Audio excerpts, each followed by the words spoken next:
Pas incidentit që përfshin artistin Besart Kelmendi, gjesti dhe zyrat e kompanisë Onima, drejtuesi i kompanisë, Erkan Shabani, ka reaguar publikisht në rrjetet sociale, duke denoncuar lëvizje të dyshimta të automjeteve pranë zyrave dhe kërcënime të mundshme ndaj stafit dhe tij personal.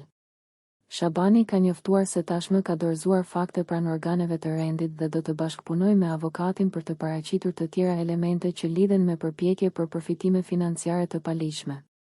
Në reagimin e tij, Shabani thekson se ngjarja ka shkaktuar dëme materiale dhe pasoja psikologjike për stafin dhe pretendon se disa artistë kanë ndikuar në një fushat publike që mund të ketë ushtruar presion mbi trupin gjykues dhe kompaninë. Ai përmend emra të njohur të artistëve, duke përfshirë Zamfina Ismailin, Tainën, Yll Limanin, Besa Lumën, Gjeneta Fetahun, Gjibanin, Oriola Marashin dhe Besa Kokëdhimën, duke nënvizuar se çdo çështje do të trajtohet përmes institucioneve ligjore.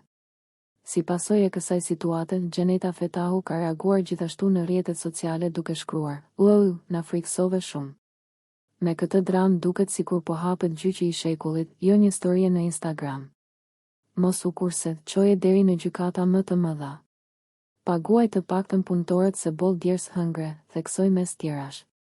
Nëse ju pëlqeu kjo video, shkoni në kanalin e YouTube-it Big VIP Albania Kosova, që e gjeni në bio. Mos harroni që të bëni subscribe dhe të klikoni butonin e ziljes që të informoheni për videot më të reja.